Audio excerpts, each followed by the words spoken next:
Good afternoon and welcome to United We's Appointments Project. My name is Wendy Doyle and I'm honored to serve as the President and CEO of United We, which stands for United Women's Empowerment. The United We singers gathered and used their voices that you just heard for the very first time in that performance. That is what we hope that you take away from today's session, to learn about a unique opportunity of how to engage in the city of Oklahoma City and utilize your voice for the good of everyone. A couple of housekeeping items. First, please mute your microphones during the presentation. We'll have opportunity at the end for questions, and at that point you can unmute yourself, or throughout the presentation, feel free to drop questions in the chat box.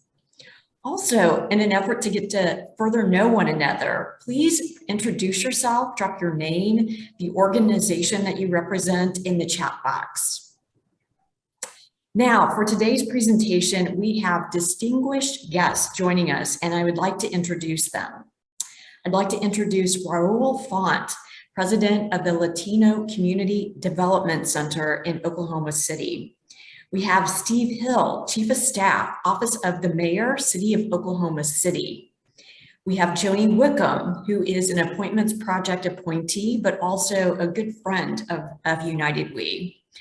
We also have Robert Glinsky, my colleague, who is United We's National Appointments Project Director.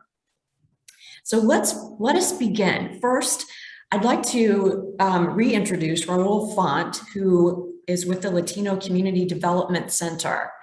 Raul, thank you for your tremendous leadership, support, and all of the awareness you have generated for today's event. And congratulations on celebrating your 30th anniversary. So Raul, take it away. Well, thank you, and good afternoon to everyone. We thank the Appointment Project and the City of Oklahoma City for including us in this conversation. You know, one of the things that we are not doing well is that we talk about the DEI, diversity, equity, and inclusion, as a punchline, but the Appointment Project has taken this into another conversation. And if you look at our mission, we are about leadership. We know that the voice of our Latinos and our women of color are not there in the powerful boards and commissions, not only of the city, but of the state in general. And so this is an opportunity for us to invite our women of color to come in and take advantage of this opportunity. The Latino Agency has been around for 30 years. We are a service-oriented 501c3, but we are always about enhancing the quality of life of our population. So thank you again for letting us be part of this conversation. And I hope that you that are on the other side are participating, take full advantage of this opportunity. Raul, thank you again. Thank you for your tremendous leadership and for the great outreach that you have done for today's session. We are so grateful. So just a little bit about shifting back to United We, just a bit of background about who we are. At our very core, we work to lift up women. We work for change to advance all women's economic and civic leadership, and we have been doing this too for more than 30 years. It's a tremendous team effort, including partners like the Latino Community Development Center and the City of Oklahoma City. We work to unite people around economic development policy issues in a nonpartisan manner to empower women and their families. Our priorities have ranged from paid family medical leave to childcare, pay equity, and occupational licensing reform, just to name a few. We invest in evidence-based research, identify unique and innovative solutions, and then get to work. Bottom line, women's experiences and voices must help shape policy solutions and drive systemic change. Representation matters, which is why you are here today to learn more about the Appointments Project. The Appointments Project is too an evidence-based, research-driven solution that launched as a pilot initiative 8 years ago and has grown to what it is today. To tell us more, I will turn it over to my colleague, Robert Glinsky, National Appointments Project Director. Robert, take it away. Thank you, Wendy, and it's great to be with everyone today. I really look forward to the opportunity to share more about the Appointments Project. Also want to let you know that we also want to hear from you. If you have any questions, please don't hesitate to put anything in the chat. And at the end of the presentation, we have plenty of time for a Q&A, and Steve Hill from the city, along with Joni and the whole team here, will be more than happy to answer any questions you might have. But as Wendy said, the Appointments Project really started out a research in 2014. It was research that was sponsored by our organization from the University of Kansas. And the bottom line of the research was just trying to find out, what are women's attitudes? What are their feelings towards serving on a board and commission? And it was this research that really fortified the idea to move forward with the Appointments Project. So what did the research from 2014 tell us? Well, it showed us that women wanted to serve on boards and commissions, but they were not being asked. Women were also curious, did they have the qualifications and the skill sets needed to serve on these boards and commissions? Women, being very busy, also wanted to make sure their time was going to be used very efficiently. And this was another thing that came out through the research. And last but not least, they articulated pretty strongly that they want other women to support their efforts. They want other women to endorse and build confidence in them moving forward with their civic leadership journey. After about 5 years of the Appointments Project, we went out again with another round of research in 2019 from the University of Missouri. This time we asked a little different question. This time we asked questions more to women about, and to communities in general, about the benefits of women serving. And again, this research really pointed to the need for the Appointments Project. So what did the University of Missouri research show? First of all, when more women serve, it increases public trust in government. Number two, it boosts efficiencies at these meetings, which we weren't surprised because we heard about that in 2014. But it also improves the lives of community residents when more women serve, especially women and families. One reason is because they tend to focus on things maybe men that might sit around the table might not focus on. So that's the history of the Appointments Project. On the next slide, we'd like to just share with you what the elected office currently looks like across the nation. And we share this only because we get this question quite a bit. But nationwide, you can see that about 25% of those serving as mayors are women. State legislatures, about 31%. And when it comes to the U.S. Congress, it's the Senate and the House combined, it's about 27%. If you're interested in learning more about this type of information, Rutgers University has a Center for American Women in Politics, and they keep all of this information up to date, and encourage you to go and visit their site. So as you can see, progress is being made, and actually when it comes to the U.S. Congress, this is the highest amount of women that has ever served in the Senate and the House.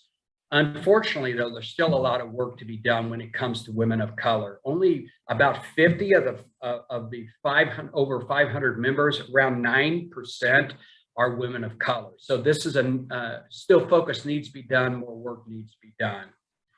We'd like to share that just as a level set, because really today what we're talking about is not elected office. What we're talking about today is the civic leadership. Those boards and commissions, which are appointed boards and commissions at the city level. And I'd like to just stress, United We is very supportive of all the efforts to try to get more women to serve on corporate boards, private boards, and nonprofit boards. But today, the Appointments Project is about getting more women to raise their hand, apply, and serve their local community on the boards and commissions. These are volunteered, appointed commissions, and it's really these boards and commissions that makes the city of Oklahoma City run so effectively. So very, very important that more women are at the table. One other thing to keep in mind about that, it is the primary source for citizen participation at the local level, and that's on boards and commissions. As you can see from this next slide, we are very proud to share that we have facilitated over 180 appointments at the city, county, and state level. We have had, like many cities and many of our partners have had a focus on women of color. 37% of our current registrants are women of color, and about 16% of the appointments that we have facilitated also are women of color. It continues to remain a main focus of ours, but also with many of our partners and the cities we work with. Today, it's pretty simple process if you'd like to get involved at the local level with the board and a board or commission. Later, I'm going to go into more detail, but just give you a kind of a high flyover, a quick glimpse. We're going to share a little bit of how you can register with the Appointments Project. We're going to take you through the actual steps you will take to apply for a board or commission in Oklahoma City. We're going to show you how to stay connected, and we're also going to show you how we celebrate the many appointments that women are receiving today. But before we do that, we do want to turn the presentation over to Joni Wickham. We're very fortunate to have Joni with us today. Joni has a very distinguished background in public policy, both civic leadership and public service. She's the owner of Wickham James Strategies. And in 2021, the Missouri Governor Parsons actually appointed Joni to the Senate Bipartisan Citizens Committee, which was tasked with redistricting the Missouri legislative map. As you can imagine, that was probably quite the task. But Joni's here today to talk about her civic engagement, and she brings a great perspective, being a public servant, but also being someone who's been appointed. So Joni, tell us about your civic leadership journey. Thanks, Robert. It was definitely an experience. But first and foremost, I want everyone to understand that you don't have to have a background or a career in civic leadership or public policy or government in order to be an Appointments Project appointee. In fact, when I served on this redistricting commission, there were 10 of us, and only one other individual had ever had any experience in this capacity. And it was really interesting because here we were, a group of 10 normal people, if you will, coming together to try and help create some consensus around this issue, which can be very, very contentious in most states. And I'll tell you a couple of things that was really interesting for me to observe. When we had those contentious moments, when they would flare up, it was interesting for me to see that it was typically a woman who was saying, okay, let's focus on our job and figure out develop some shared understanding that we can all use to create a solution to this. So that was really interesting to observe. I also found it really interesting that it was typically women who helped kind of steer the ship, if you will. And so that is really a great skill that I know many of you probably have from your individual backgrounds, whether you're in the public sector or private sector, but having those project management skills that can be highly applicable into different roles on boards and commissions. Other types of skills that I saw at work were individuals who had experience with community relations. One of my fellow appointees had been the head of the PTA at her child's school and had not worked outside of the home, I think, for about 12 years. But the experience that she brought from that PTA experience and knowing her community was really valuable because she was able to really reflect on the values of her community that she knew so well and bring those values to the decision-making table. And so I just wanted to kind of give you all that perspective into what an actual appointment looked like and what that work entailed, because I think regardless of your background, your individual strengths can be a real asset to the process and to the boards and commissions upon which you'll eventually fit.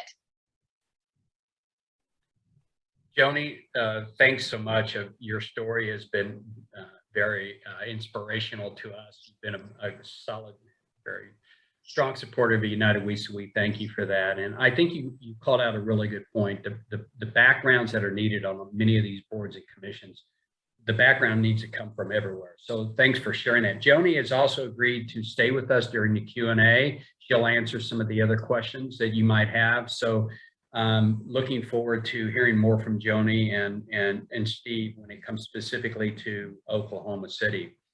But today we want to talk about the steps you will actually need to take for you to apply. And we really want you to look at today's webinar as your invitation to apply. We believe you're ready. We believe you're qualified, and we want you to register not only with the Appointments Project, but then to do a little bit of research and look at which boards and commissions you would like to apply for in the city of Oklahoma City. So the next slide, you can see the first step that we ask that you take is to register with the Appointments Project. This is a very simple process. You can go right to unitedwe.org and find the Appointments Project on our webpage. It's a very simple process to apply, to register with us. There's 3 parts. Basically, we're going to ask you about your professional and your work background, some of your demographics. We really like to get into your areas of interest and have you share with us also the boards and commissions that you're interested in serving on. The reason we like to capture this, it's not unusual for city officials to call us and say, do you have someone in a specific city that might have these skill sets? So that's very important. Also in our application, we specifically will ask about skills and experiences you might have. We ask you to attach a current resume. That's a common request we get from cities, counties, and states. So we try to have those on file for all of our registrants also. We're often asked, though, what is the value of joining the Appointments Project? And there are several. Not only will you get a candidate toolkit, we do send this out to anyone who registers with us. And the candidate toolkit actually goes through the processes that we're talking about today. It will also address some of the frequently asked questions and also talk a little bit about our history. And you will see a few stories from some other women who've been very successful. One of the other reasons, though, to joining the Appointments Project is you will be kept up to date on all the activity we have going on at United We. And we invite all of our registrants to participate in trainings, and you'll be also kept up to date on all the research we have going on as it pertains particularly to women's issues. In late April, we actually released the Status of Women in Oklahoma City report. That's on our, Oklahoma State. It was done with the Oklahoma State University. It's on our website. If you want to learn more about that, it's very easy to get to that information. We also, in any opportunities we have to share trainings from possibly the Wall Street Journal and their women's events, we pass those along too. So there's a lot of value to joining the Appointments Project. After you join the Appointments Project, though, if you can go to the next slide, the next step is for you to really start focusing in on your service to Oklahoma City. And they've made it very easy. I say they've got a one-stop shop webpage here because about everything you'd want to know is right on this initial webpage. This is on the city's page, boards, trusts, and commissions. This kind of first landing page has a lot of great information. It has descriptions of each of the boards and commissions. There's also links to some of these boards and commissions on some of their meetings, their meeting notes, their minutes, profile of the boards, and some of them also have actually a list of current members that serve on these boards and commissions. Also from this webpage, you can link over to the actual application, which we're going to show you now in the next slide. And again, it's a very simple application. It's all done online. You submit it online. And just to do a high flyover of what this application is about, Oklahoma City is going to specifically ask you about your background information, a little bit about, you need to know specifically which ward you're in, but also about your occupation and your just demographic background. They're going to ask you to identify your areas of interest, where areas you would like to serve, and also any experiences and professional credentials you might be able to share with those who will be evaluating your application. Like many cities, they do require a current resume. We require the same thing. Oklahoma City does the same. So please make sure when you apply to upload your most current resume. One other thing to note about Oklahoma City, which is not that uncommon, as we see across other cities we work in, is the fact that at the end of the year, they will actually ask you to reapply and to resubmit a new resume. So at the end of the year, note if you're still interested in serving, or if you haven't been appointed yet, you need to pivot to a new opportunity. You'll know at beginning of 2023, you will need to reapply. So please keep that in mind. We ask you, after you've taken time to fill out an application and apply for the city of Oklahoma City, is to stay connected with us. You know, many of our members of the Appointments Project tell us that the Candidate Toolkit has really started the conversations with many of their friends and mentors to talk about where their skills and where their past experiences might be best served on a board and commission. So we encourage you to do that when you receive the toolkit. Additionally, we'd ask you to stay connected to our staff here at United We with the Appointments Project. We're here to answer questions. We're here to help, and we quite often help candidates fill out the needed information. At the Appointments Project, we do advocate for all women who are part of our program. Again, I want to stress, as Wendy did, we are a nonpartisan, nonprofit organization. We do whatever we can to support and advocate for women who belong to the Appointments Project, but the appointment itself usually comes down to the mayor, a city council, or possibly a city staffer to make that decision. We're here to advocate. Last but not least, we'd love to celebrate. We talked about this earlier, the importance of celebrating. We've seen this in the research, but we do celebrate any appointment that we help facilitate across the United States. We celebrate via our social media channels and our website. So you can keep track of the progress we're making across the United States. The other thing too is we'd like to ask you to help us spread the word about the Appointments Project. And you can do that through some of the celebrations and some of the social media posts that you see through our channels. Just in closing, I'd like to just share with you what many of our appointees have shared with us based on their service at the local or state level. And that's what's in it for them. And we often hear the leadership growth opportunities. We hear about the career and personal development. Quite often we hear about women who've made new contacts, built mentor relationships, but also basically build their professional network. And the bottom line though, most women that are in the Appointments Project share with us that it's the commitment and the measurable impact that they're making their community that is the most rewarding, which really takes us to the next slide, the community benefits. We know that when women serve, it improves the decision-making at the table. Better decisions are being made when the table and the participants at the table making those decisions reflect the community. We know, and Joni actually alluded to the fact that it can increase bipartisanship.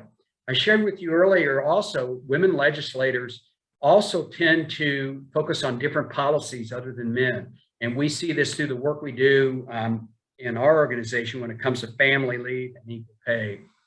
And we also know the diversity improves the public trust. So that to us is what it's really all about. It's really the efforts with the city of Oklahoma, Oklahoma City, the Latino Community Development Agency, and our work together. We just want you to apply today and take that first steps to serve. Again, I want to stress, stay connected with us. We can help you through your process, and you can stay up to date on a lot of the great activities we're doing at United We. And with that, I'd like to start the Q&A. Steve Hill, the Chief of Staff with the Office of Mayor in Oklahoma City, is going to join us for the Q&A, and we've got ample time right now to address any questions you might have. Either raise your hand, we can unmute mics if you want to shout it out, and let us know. Put it in the chat. We're more than happy to address any questions. Wendy, is there any particular question right out of the gate? Yes, and this is a question for Steve, actually. Steve, a common question that we receive, and we've received one today, is just about the geographic boundaries or restrictions when applying for a board or a commission. So can you address that one? Sure. Yeah, we do get this question from time to time. And I would say that probably, I'm just going to guess here, but I would guess that 95% of our boards and commissions do have a residency requirement. So, you know, to serve on a board or commission in Oklahoma City, you probably ought to live in Oklahoma City.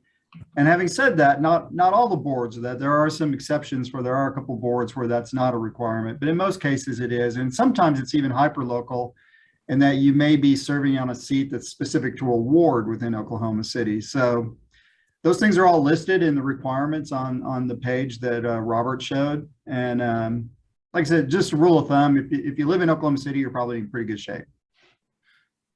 Thank you. Thank you, Steve. Another question that we have, and actually this could be a two-parter, so I'm going to ask Joni and Steve to weigh in here. But one of them gets about around the time commitment. I would like, Steve, your opinion and your experience on time commitment, and Joni, if you want to add to that, that'd be great. Sure. First of all, I'd like to thank Joni, because if not for Joni, we wouldn't be part of this organization. She's a longtime friend of mine, and we're excited. I'm excited she's here today, but I'm also excited that she's part of the program and involved us in it.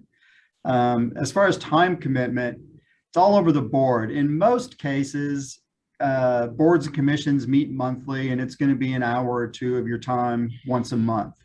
In some cases, like if you're in Oklahoma City and you're familiar with the MAPS boards, the citizen boards for the MAPS program, some of those people have served on those committees for 10 years.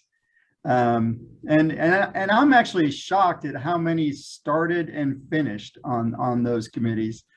That because it's rewarding work. I mean, you're part of something that's happening in the city, and I think that the right person finds the right match on a board or commission, that it's extraordinarily rewarding.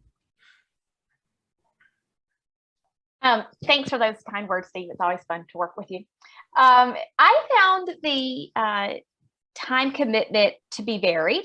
And to Steve's point, it really does vary from board to board. But for my redistricting commission in particular, we began our work, I believe, in July of last summer, and we wrapped up on December 23rd.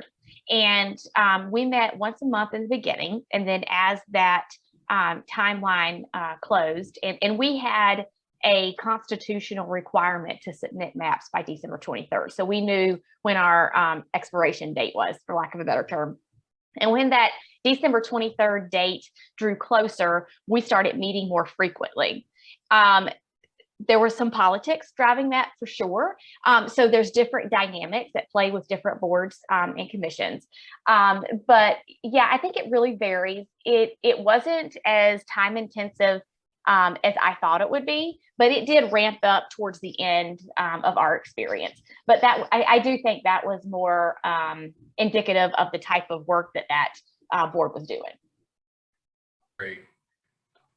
Another question, Steve, is around vacancies. We get this question quite a bit, actually. Like, what is the best way to find out what vacancies might be coming up? But that is a good question, because I don't know that that's information that we have as readily available as it probably ought to be. Keep in mind that most boards or commissions, the board has not limits, but terms. Typically those terms are 3 years for a board or commission in Oklahoma City. And so when they're up, and they're staggered typically. So different seats will come up on individual boards at different times.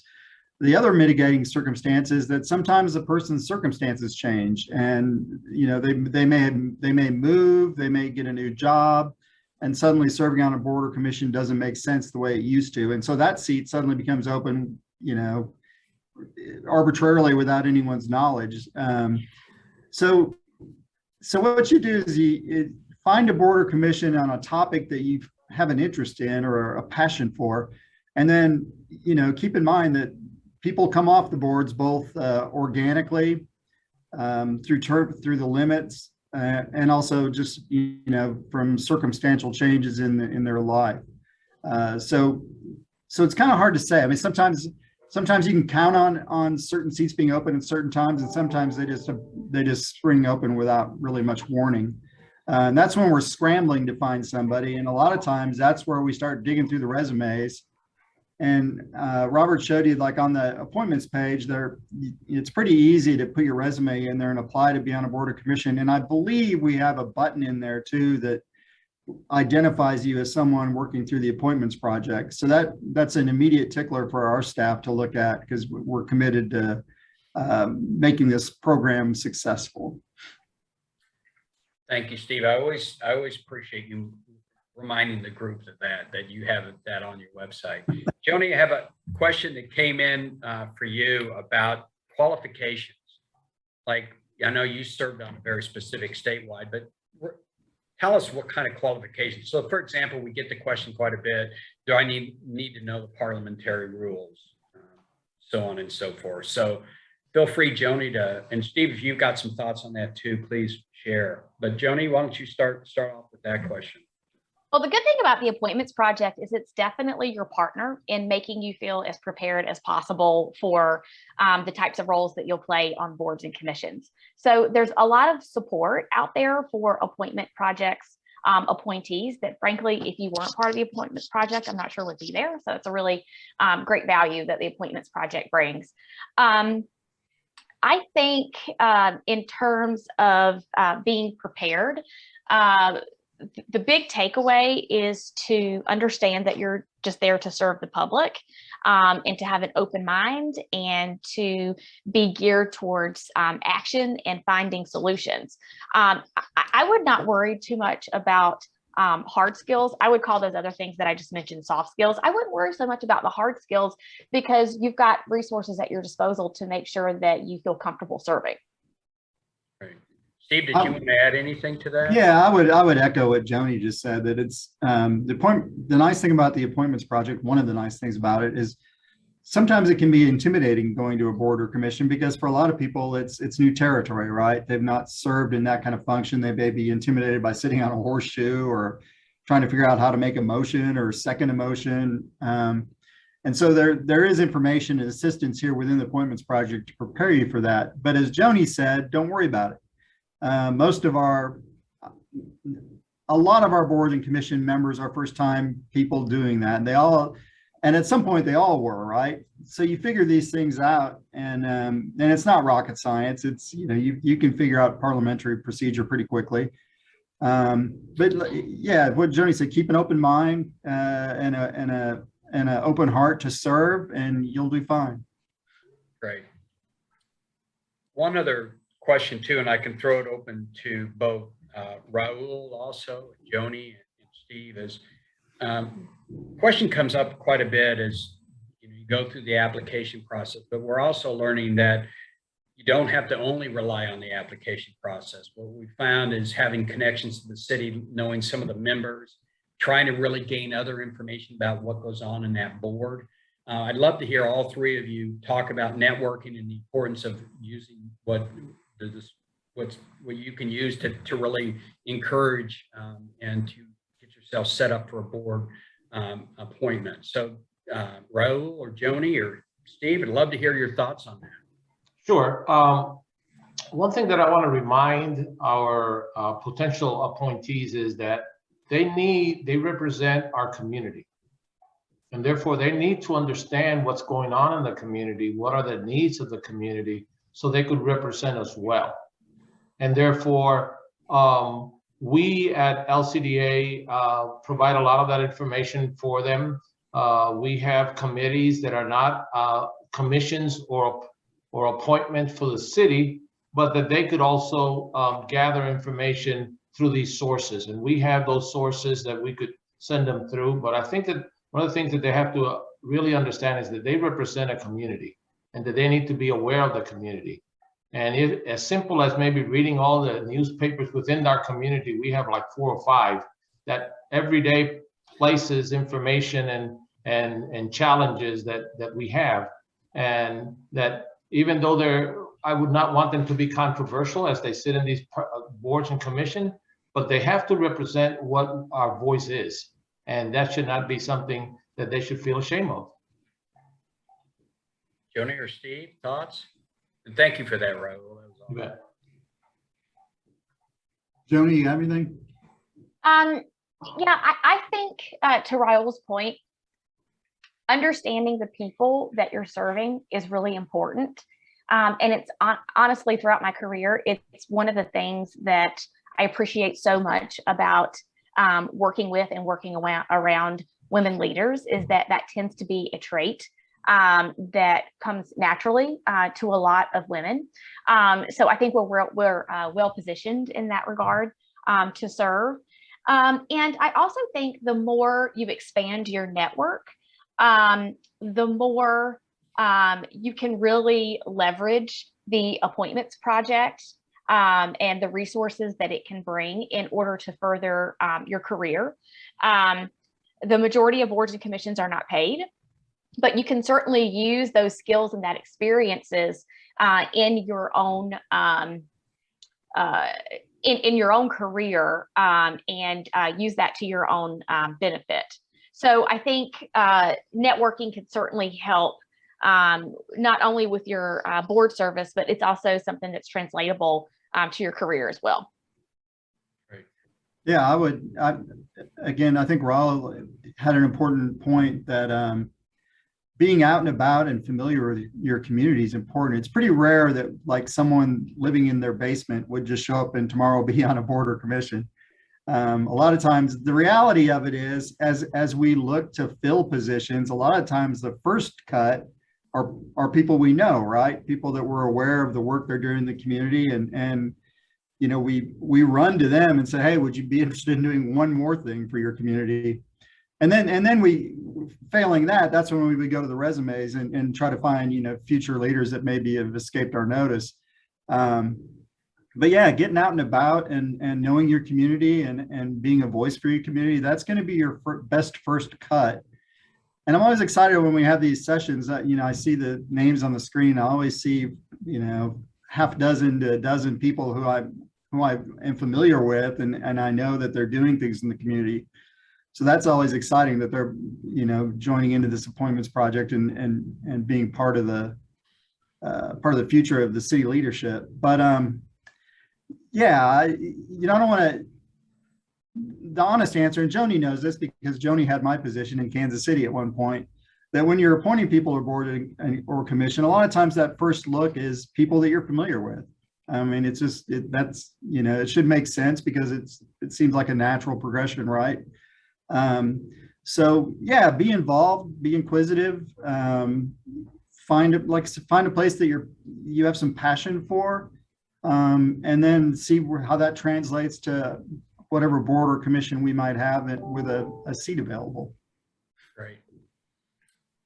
Again, if you have any questions, feel free to put them into the chat or raise your hand. We're more than happy to address those. Just a couple of quick reminders. When you do apply, again, make sure you attach your resume. And again, at the end of this year, Oklahoma City will pretty much clear out their applications and you'll need to start over again. So keep that in mind.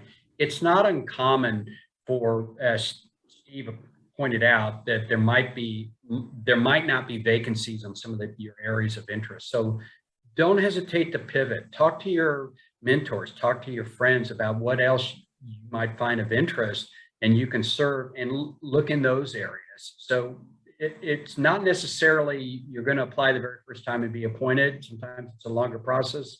Sometimes it goes very quickly, but we encourage you to stick with the process. Last but not least, question for you, Steve. We get quite a bit also is around the green card and specifically what's Oklahoma City stance right now on serving, depending on various, if someone is, for example, a DACA recipient. Yeah, you know, if you're in the United States legally, then you're welcome to serve on a board or commission, whether you've got a visa or green card, you know, whatever the circumstance is. We're open to all voices, and frankly, you represent a unique voice. So the short answer is yes, you know, apply. We also had another question that came in. Are you able to apply to more than one board or commission at the same time? Yeah, you can apply for several. You know, it's unlikely you'd serve on several, but yeah, I don't know how many boards and commissions there are. Off the top of my head, there's literally probably more than 100 out there.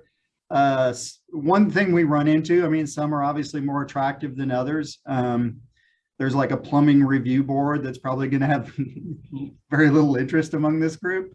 But it's a necessary board and commission that we have.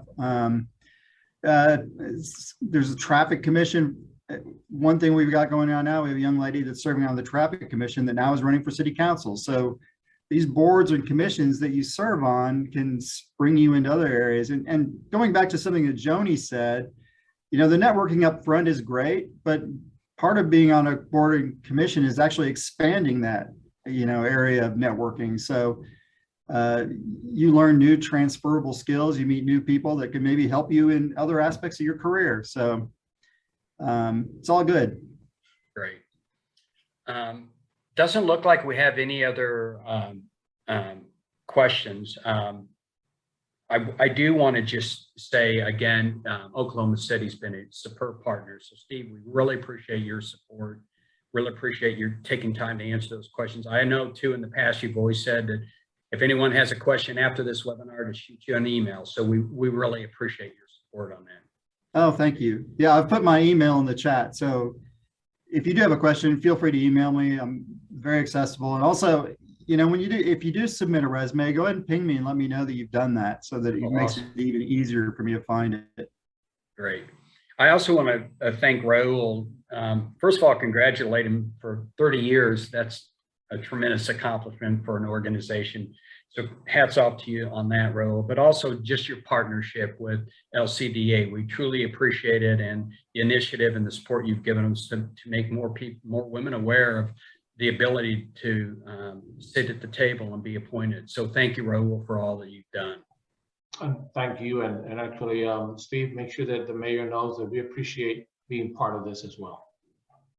So with that, with no other questions, I want to thank Joni also for participating. We're very fortunate to have Joni join us today.